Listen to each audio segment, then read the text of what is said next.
akka TikTok kana banadhe irraa waa sadii ajaa'ibe. Inni sadan kunniin dabalaa deema malee isaa hir'atullee argee hin beeku. Garuu arguudhaaf hawwii qaba. Dabalaa deemuu baatullee qabbanaahee booda akka waan namni dhufee barbadaa jala afuufuu booda hin qabataan mallee afur ta'ee jira ibsa deemne. Inni tokkoffaan waa'ee muuziqaa ilaalchiseeti. Muslima taatee muuziqaan akka haraama ta'e dhibbatti akkaate beektu hin beeka. Dhibbatti. Laakiin akkasuma haraama ta'uu isaa wajjin hin caqaste. Sababni isaa gaaf tokko Rabbiin qajeelchee muuziqaa kanayyuu hin dhiisa jettee yaadda.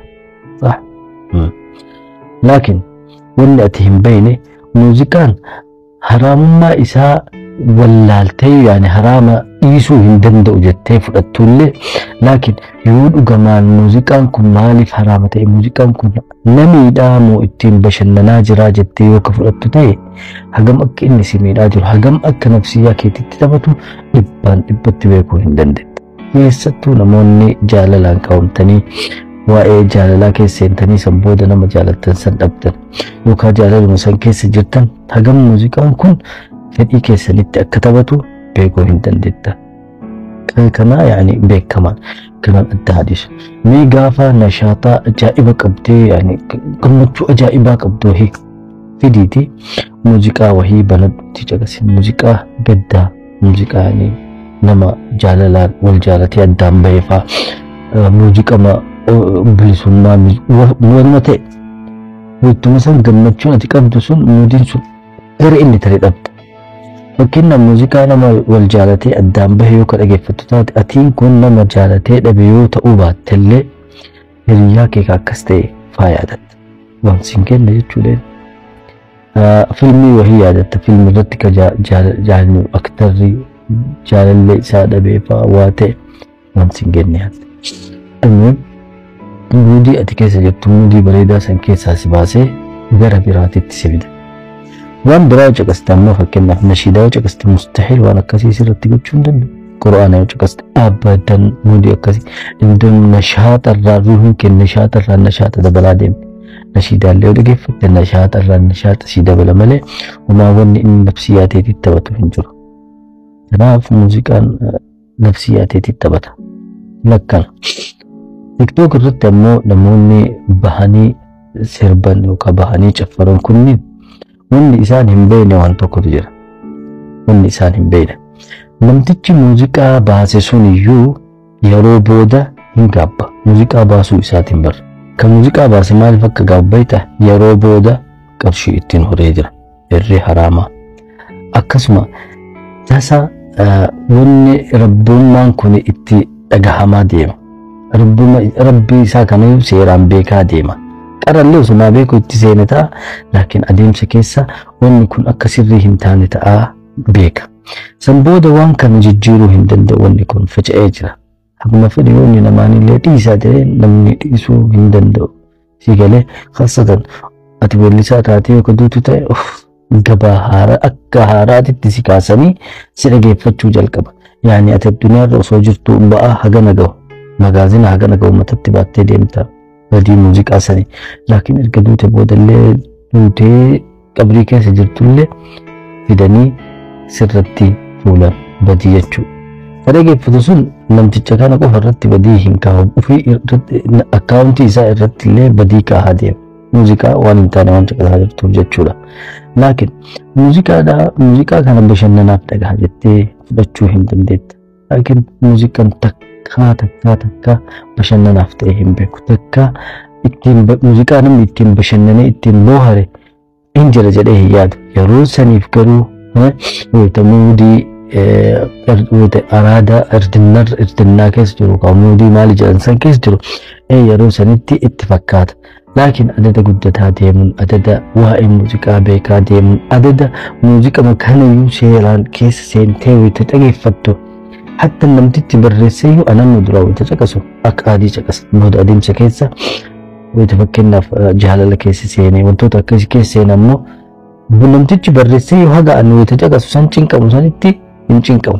Wanti barreessuun haga anu ita caqasu san cinqamutti inni cinqa akkasiin inni hin barreessu laakiin ani ita dhageeffadhu hagam akka cinqamu waan beekee ani keessa maaliif akkana jee hiikaan isaa maanaan isaa akkam bataattanii jaalala kenni jedhe kana jaalala iyyuu hiika baay'ee kennaaf jechuudha sii galee illaa akkasii simmeetii keessa si galchee jechuudha simmeetii keessa si galchee nashaata gammachuuti qabdu shakka gochuu danda'a. Dhugaa irratti gudunfaan dubbii mee nama yeroo baay'ee muuziqaa caqasu yoo taate yoo ta'u taate dhiisi torbaan tokkoon ani muuziqaa abadan hin caqasu jedhiiti jala sararii kaa'e. Sanbooda torbaan kana keessatti nashiidaa qofa yookaan qura'aana qofa caqasii wanta waa dhageeffachuu barbaaddutti yoo dhageeffachuun barbaade dhiisuu hin dandeettu waa dubbisi waan biraa ilaali waan mata ilaali muuziqaa hin caqasiin torbaan sanbooda lubbuutee hagam akka jijjiiramte agarta yoo barbaadde sammuu torbaan sanbooda muuziqaa caqasiiti walitti kompeer godhi sanbooda. Gudunfaan muuziqaa namni tokko ilmi isaa haala gaarii yoo abbaa fi haadha isaa irraa arge barbaada. Kanaafuu gocha itti har'a gootu kun hundinuu ilma kee bira hin ga'a. Lakkii ani biyya Arabaa jira fantashiruu jedhee akka barbaade ta'ee gaafa biyyatti galee fuudhammoo bultii gadi dhaabbattuu jiraadha jettee yaaduu dandeetta. Laakiin rabbii keetti kakadda ilmi kee waan ati amma godhaa jirtu kana hin arga. Sababni isaa teknooloojiin kana caalaa fooyya'aa deema. Gaafa kana caalaa fooyya'aa deeme ammoo ilmi kee akkuma godhee ima arga waan ati har'a TikTok irratti godhataa jirtu, waan ati har'a Facebook irratti gadhiistu, waan ati har'a YouTube irratti gadhiistu ilmi kee ima arga. Gaafa arge ammoo yoo waan gaarii ta'e abbaan kiyyaa akkana ture, haati tiyyaa akkana turte jedha. Yoo ati ammoo akkana kataatu ta'e ammoo maal godhataa jirti siin jedha yoo nama gaarii ta'e ilmi kee. Yoo ammoo karama kee qabatu taate ammoo rabbi karaarra si haa deebisu, karaarratti si haa deebisu, karaarra hubee. طيب تنسمتي إني لما فارمه جيفتين أتي نما توكو تيك توك الرتي كنتو برسنتي صدمتو رجع يعني يوم توكو بري بابت تربادة مفروض تيك توكين يروكي فرتي ما لقى كله فرت هاجر يعني فكنا يوم تيك توك في يد ما جرى أني فيديو كان تيك توك فرا باجرة وإذا تيك توك فرا بكنا أني وان قاريو كده برسوتة تيك توك كان إسراف في يد ميجرا لكن وان هنتاني كده برسوتة يروكي اللي وان فائدة قبنت فرتي مفا قرشي أني تقولين ما كيفتي كنو كنا برسنتي تربات مفرتي صدوما كنا فكات ودكم كباده يعني يوري بقولت إني تربات ما كيسي كاتي صدوما قفا نمتجا كنا كنا يجولا كنافو nama tokko dhugamaan yoo kajaalatu fakkeenya fana amma giiftii yoo naa kennu barbaadde osoo asirra erguu baatte keessaan akkaawuntii si ergee na ergite baay'ee natti tola. Ilaalnu guutuutu nagaa dhugama hagam akkana jaalattu illee akkasii beekuu danda'a. Sii galee malee asirratti giiftii yoo kennitu TikTok maaliif qallaba? Chaayinaa achi taa'u TikTok irrallee fayyadamee qarshii namni itti guutu irrallee maaliif fayyadama? Kun mee akkana cinaa haa kennu. Tayyib namni nu TikTok kana irratti giiftii kenninuuf sun nama waan kana haqa godhatu yaani waan kana kennuufi maluudha. Maaliif yoo jettu ta'e biyya keenyatti iddoo garagaraatitti beelatu jira. Namni hundinuu hin beeku. Akkasuma iddoo garagaraatitti lolatu jira. Fakkeenyaaf uummata Baalee bakka beelaantu jira. Yeroo takka gara Harargee kanallee dhabamu amma Wallaggaa lolatu jira. Namoota akkasiisan yoo gargaarte hoo maal si fakkaata? Birriin 50 ati har'a itti guuttee nama TikTok irratti duqeetii dibatu, nama TikTok irratti dhaqee shaaworii seenee dhiqatu, nama TikTok irratti mataadhaan gadi galabbatee taphatu, nama TikTok irratti taa'ee nyaata waan ati kennituuf iyyu kana haga kennitu nama biyya kee keessatti rakkatee taa'ee boorutu jira. Beelee irraa viidiyoo hedduutu jira. Manguddoolee garagaraa ganamarraa hin nyaanne jettu jira, akka kaleerraa ka hin nyaanne jettu jira, akka guyyaa meeqarraa hin nyaanne ka jettu jira. Yaani hatta osoo jarrinu akkas jechuu baatanii fuulli isaaniitu akka wanni kun irra jiru yaani wanni kun irra gahee arguu hin dandeetta. Namoota akkasiisan gargaaruu hin dandeetta haala salphaadhaan. sawaba illee argatta, onneen illee raahaa argatti. Sadaffaa immoo namoonni ati akkasii gargaartee luqumaa takka yookaan gurshaa takka afaan kaatan du'aa siif godhan, du'aayyuu siif haa gochuu baatan quufni isaan quufan sun iyyuu siif du'aayidha yoo qabeetu ta'e.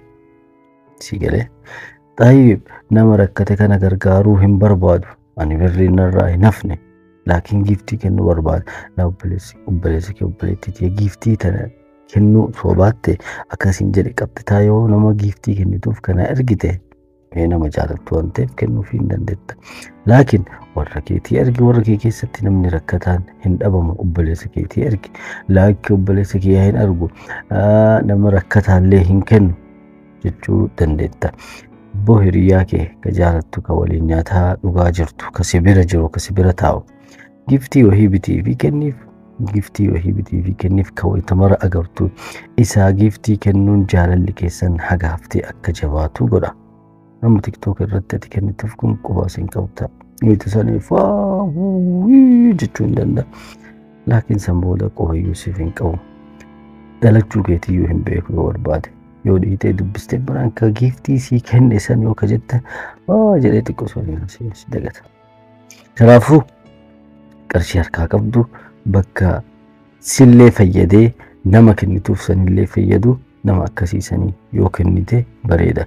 Sababni isaa kanarraallee rabbiin si gaafachuun isaa waan hin oolle, qarshii keellee eessa baaftee garamee baaftee jechuudha. Kana na fakkaata gabaabinaa.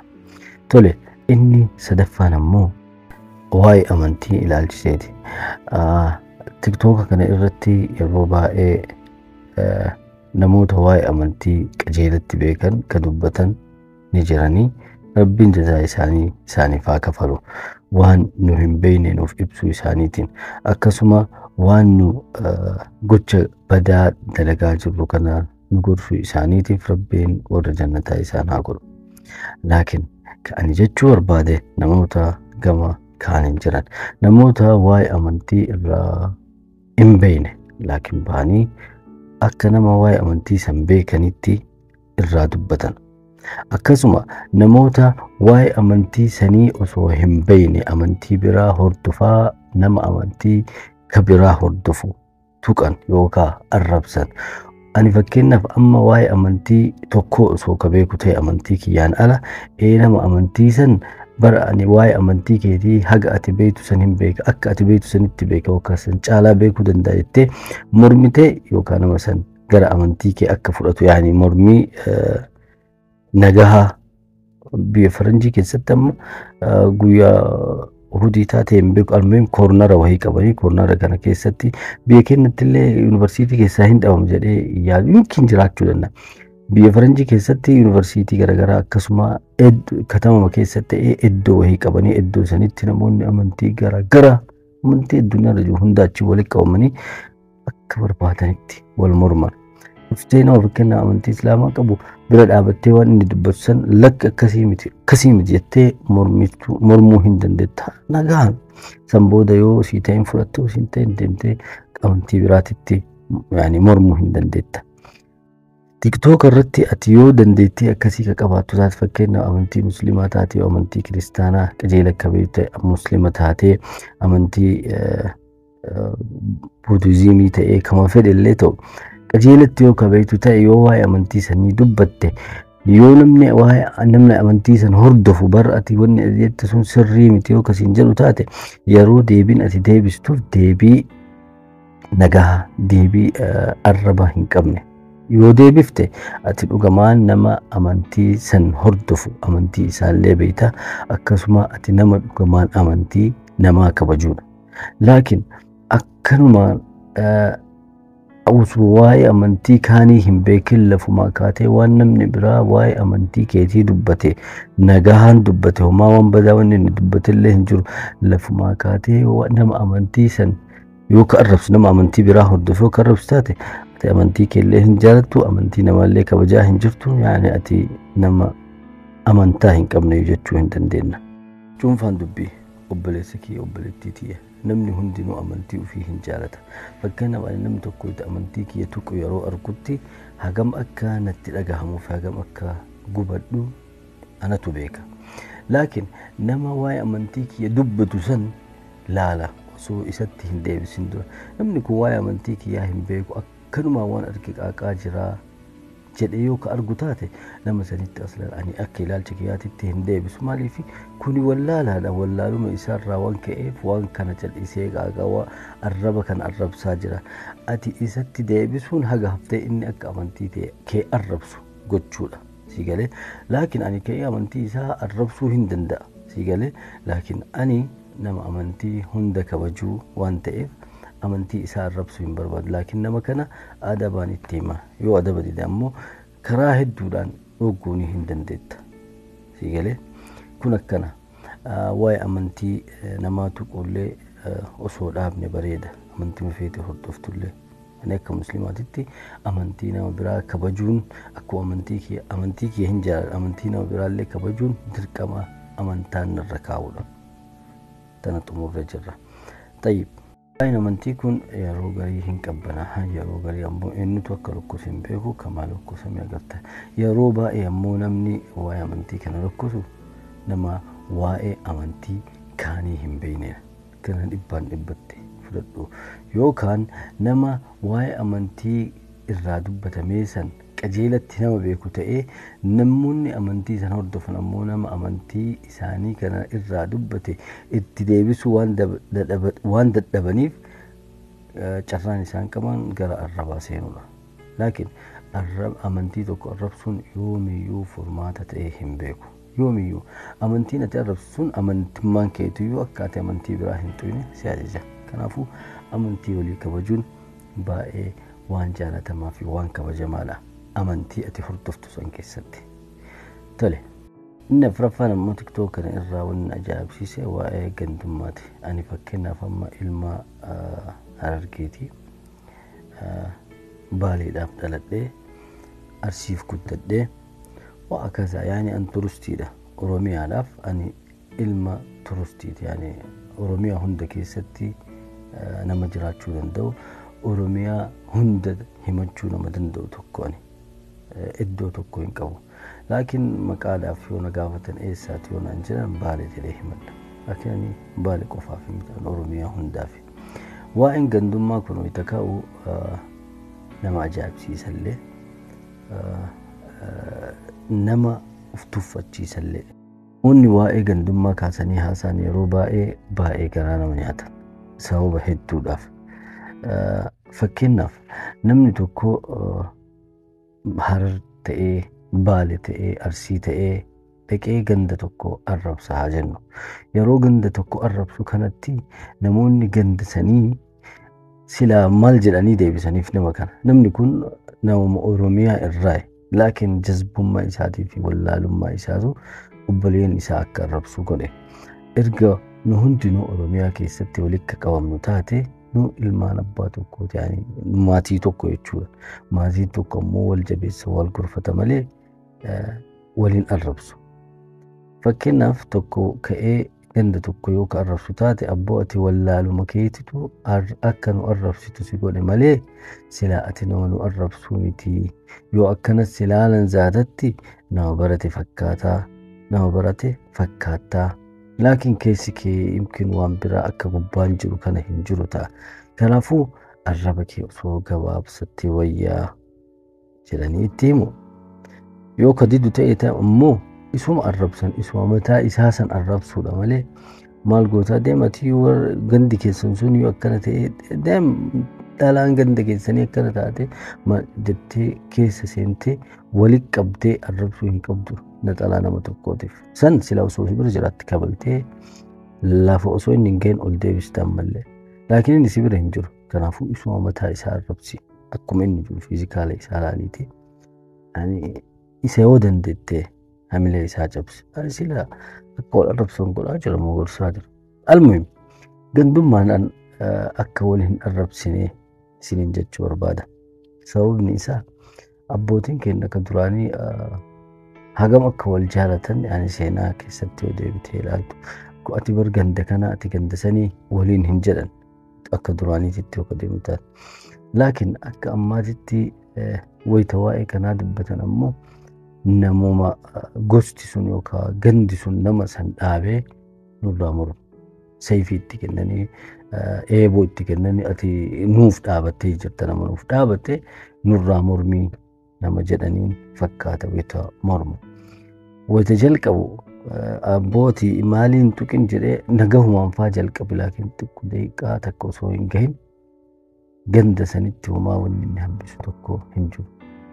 Yani osoo dubbachuu baatee jettee yaadda. Kanaafuu waa'een gandummaallee osoo dhaabate bareeda. Tayyib kun hundinuu kun afran erga tiktook irra hin jiraanne yoo ka jiraachuu dhabu taate tiktookni faayidaa hin qabu jettee yaaduu dandeetti. La siifima. Kana seeraan na dhageeffattee iddoo kana gahetti akkana jechuun dandeetti qola. Afran kunniin tiktook irra hin jiraatin tiktookummaan kunniin faayidaa hin qabu. Sirbi hin jiru. Amantii wal arrabsuun hin jiru. Gandummaa wal arrabsuun hin jiru. Namni giiftii walii kennuun hin jiru. Yoo ka ta'u taate afran kun tiktook irraa kadhamuun taate islan tiktook iyyuu maaliif seennamu tiktook fandishuu fi bashannanaaf seennaa jettee yaaduu dandeetta. La tiktook irraa faayidaa hedduu argachuu hin dandeenye. Fakkeenyaaf tiktookaa faranjoota yoo agartu taate wantoota badaa hedduu jiraatullee laakiin namoota ingiliffa barsiisantu jira. Namoota waa'ee yuutuuba akkamitti yuutuubii kee fuutee sadarkaa guddaadhaan akka gahuu dandeettu namoota kana barsiisantu jira. Namoota akkamitti onlaayinii irratti biizinesa akka ati daleedu barsiisantu jira. Namoota afaan garaagaraa barsiisantu jira. Tiktook irratti sarchi osoo goote argachuu hin dandeetta.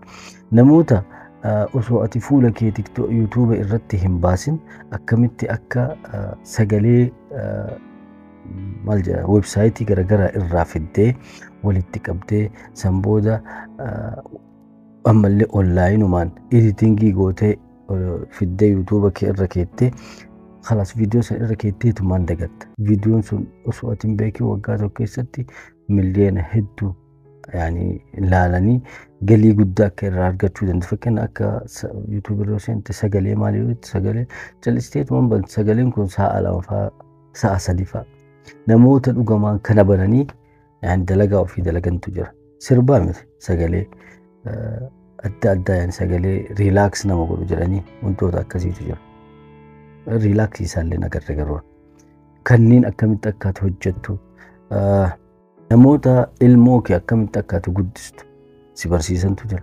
Namoota osoo ati fakkeenyaaf karaa deemaa jirtu namni tokko lafatti kufee namni sun akka hin duuneef isa afaataan waliyyaa jedhaniiti akkamitti akka ati nama san lubbuu isaa baraaruu dandeessu. Almuhim wantoota ajaa'iba hedduutu jira. Mana barumsaa jechuun hin dandeetta yoo seentee yani ilaalte wantoota jarri barsiisan. Laakiin akkuma jarri gaarii barsiisan kanatti illee wantoota badaa hedduutu jira. Tayyib namni kenna maal barsiisuu danda'a tiktook irratti jechuu dandeetta. Amma fakkeenyaaf galee mucaawii arge namoonni amaariffaa garii itti amaariffaa baratan beeytan na seensisaa jedha. Fakkeenyaaf namni amaaranyaa nama barsiisu asirratti bahee amaariffi jalqabarraa haga dhumaatitti namni tokko osoo dandeettii dhugaa qabaatee waan kana barsiise. Namni afaan Oromoo barsiisuu danda'u afaan Oromoo barsiisu. Namni Oromoo ta'ee Ingiliffa barsiisuu danda'u Ingiliffa barsiisu. Namni Oromoo ta'ee afaan Jarman barsiisuu danda'u barsiisu. Yani dandeettii qabdu san irratti hundooftee nama san waan dandeettu san barsiisuudha.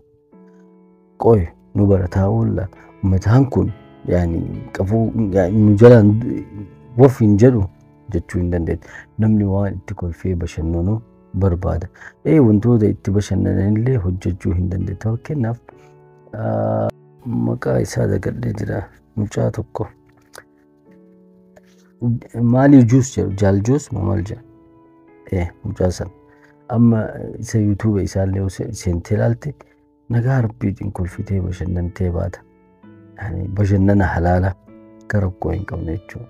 Si galee yoo dandeettee akkasii qabaatte wantoota akkasii san hojjettee tiktook irra kaa'u. Si galee wayita liivii seentu waan argite amma liivii ani liivii yeroo baay'ee hin seena ilaaluudhaaf waan jarri haasan liivii tokko keessa daqiiqama takka taa'uu hin danda'u. Daqiiqama takka taa'uu hin dandeenye. Sababni isaa waanuma argan haasan. Dhugama waanuma argan haasan. Yaani waan walitti qabachuu hin dandeenye. Waan kana osoo daqiiqama 5 caqase na fayyadaa jettee waan hin yaanne dubbatama achirratti. Kanaafuu daqiiqaa 5 obsee taa'uu hin dandeenye liivii irratti. Dafee keessaa bahee keetti aanutti deema. Keetti aanutti illee yoo deemu yaani namoota achirratti agartu namoota bibbilchaatan kanneen. Laakiin wanni jarri haasan waan hin bilchaanne haasan achirratti si ajaa'ibsiisan. Beekanii waan akkasii haasanii moo wallaalanii ta'an hin beeku. Moo lakki yaani nama kolfisiisuuf jedhanii yeroo itti dabarfanna jedhanii haasa'ullee danda'an. Amma inumaa tiktookii wayyeessee waan mana bunnaa beetii yookaan bakka bunaa wahii waan ta'anii haasaan si fakkaata. Sababni isaa namni illee baay'atee jira. Akka barnaamija laayikii duraanii tokkotti nama jahama maal ta'ee jira maashaallah hin seenanii akka barbaadanitti ofirra haasa'anii bahan. Waan manatti haasa'amuu qabu fa'aa waan yaani iccitiidhaan sagalee gadi qabattee haasa'uu qabdu fa'aa achirra bahanii haasa'an akkanatti intinii maalii godhee sanbooda akkasitti inni akkas ta'e yaani waan iccitii ta'e zaahira dubbatan achirratti yaani ifaan ifatti. Haala kanaan yoo deemnu ta'e ammoo gara hin taane deemuu dandeenya jechuu barbaadeeti. Ani ammoo kana hundaa waan hagammaa dubbadde kana hundaa dhiisii jedhee si dirqiisaan jirudha. Akkas hin jenne dogoggorteerti akkas kiyaattu ta'e. Cuunfaan dubbii cuunfaan isaa yaani cuunfitee bita juusii deebi'ee jechuu dhuguudhaaf. Akka ati waan ammaan dubbadde kana dhiistuu fi miti sitti himaa jiru. La wanni ani sitti himeef Rabbiin sammuu ilma namaa nama tokko ta'uun sammuu isaa qulqulluu godhee uume. Yaani xab'iin ilma namaa waan gaarii hojjechuuf waan gaarii jaalachuu. Ani waan gaarii jaalachuu irraa waan ka'eef ofiitii yaa wantoota amma ati godhaa jirtu kana hundaa godhee illee bira ta'e. Yaani fakkeenyaaf sirbaati sirbitu kana yeroo wahiititti sirbee jira. Yaakiin viidiyoo kee hin argitu maaliifi inni haqe yaani dafee of daqqabe. Osoo inni hin bittinna inni dafee of daqqabee jira. Sirbee jira. Laakiin dafee of daqqabee haqee jira yaani osoo ta'e argachuu hin dandeettu. Yookiin namoonni duraanii isaan bira yaani beekuu hin danda'an viidiyoo takkaa lamallee arguu danda'an. Ammallee viidiyoolee akkasii sanniin yaani ofiitii yaa seef godhee hin qaba. Maaliifi adaani nama kana jazbaa ture jedhee fa'aa ofiitiin yeroo garii ilaalee ofitti kolfa. Kun akkana. Ani dhiisisiin jiraan jiru. Laakiin adeemsa keessa waan kana dhiisuu hin dandeettu. Amma muuziqaa hin caqasiisin jedhee jiramti. Ani amma muuziqaa har'uma kaatee diilee takka gootuu fi miti. Laakiin miidhaa isaa haasawaa kee qofarraa miti. Deemiti namoota bebbeekamoo seeniiti. Miidhaa muuziqaa maal akka ta'e beekuu hin dandeetti. Yaani isaanirraa seeraan dhageeffatte namoota bal'isanii dubbatan. Ani bal'ee hagana bal'isee dubbachuu hin danda'a. Laakiin bal'isee dubbachuu hin barbaadu. Maal beeka kun deebi'ee caqasa faanaan jette saa deebi'ee caqasuu hin danda'a. Si galee anillee yaani nama akkana qajeelaa sin jechuu barbaadeetiif. Laakiin waan tokko yoo gabaabsataa deemte adeemsa keessa immoo waan san dhiisuu hin dandeetta. Akka ati gabaabsattuuf sitti gabaabsi gaaf tokko immoo osoo gabaabsitu gabaabatee bada wanni sun si galee haati ammarraa itti yaadduuf sitti himaa jira. Si galee akka ijoollee daa'imaatiitti akka ilmaan kiyyaatti sinitti na akka itti yaadnuuf sinitti himaa jira. Isin dura ammoo lubbuu tiyya gorsuudhaaf viidiyoo kana hojjedhe. Wallaahi lubbuu tiyya gorsuu. Ani takka amantii namaallee tuqee hin beeku. Tuqullee hin barbaadu. Hatta yoo deebisuu nama san tuttuqa malee amantii tuquu hin barbaadu. Amantii namaa hin kabaju. Amantii keellee akka amantii namaa kabaju na ajaja. Waa'ee gandummaallee takkaa dubbadde hin beeku alhamdulillah. Iskittaallee bu'ee hin beeku. Rabbillee nan buusi. Naa kana fakkaata. Viidiyoo biraatiin haga yuutuubii miti lakkaa tiktook. Nagaan tura. Like, share, subscribe. YouTube.